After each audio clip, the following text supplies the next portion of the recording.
બાબર જલારામ ગૌશાળા ખાતે ખજૂરભાઈ ઉર્ફે નીતિનભાઈ જાનીએ લીધી મુલાકાત. બનાસકાંઠા જિલ્લાના બાબર જલારામ ગૌશાળા ખાતે પહોંચ્યા ખજૂરભાઈએ ગૌમાતાને ફૂલહાર પહેરાવી પૂજા અર્ચના કરી ગૌમાતાની આરતી કરી ધન્યતા અનુભવી અને જલારામ ગૌશાળા બાબરના ટ્રસ્ટીઓ દ્વારા પણ ફૂલહાર પહેરાવી ગૌમાતાની પ્રતિમા આપી ખજૂરભાઈ ઉર્ફે નીતિનભાઈ જાનીનું ભવ્ય સ્વાગત કરવામાં આવ્યું અને જલારામ ગૌશાળાના દરેક વોર્ડમાં ફરી ખજૂરભાઈએ આનંદ વ્યક્ત કર્યો. ગરીબોના મસીહાને કોમેડી કિંગ કહેવાતા નીતિનભાઈ જાની ઉર્ફે ખજૂરભાઈને જોવા માટે તેમના ચાહકો મોટી સંખ્યામાં ઉમટી પડ્યા ત્યારે ખજૂરભાઈએ એવું જાણવા મળ્યું કે આવી કાળઝાળ ગરમીમાં દરેક લોકો રોડ રસ્તા પર ઉભેલી તમામ ગાય માતાઓને ફૂલ નહીં તો ફૂલની પાકડી તમારી યથાશક્તિ પ્રમાણે ગાય માતાને તરબૂચ ખવડાવજો.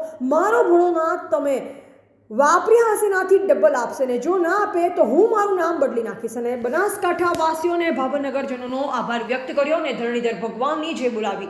ત્યારબાદ કાર્યક્રમને સમાપન કરવામાં આવ્યું અને ખજૂરભાઈને જોવા અને સાંભળવા માટે બાબર આજુબાજુના વિસ્તારમાંથી મોટી સંખ્યામાં લોકો દોડી આવ્યા. એવા ગોપાલ પૂજારા, સંબંધ ભારત ન્યૂઝ, બાબર, બનાસકાંઠા.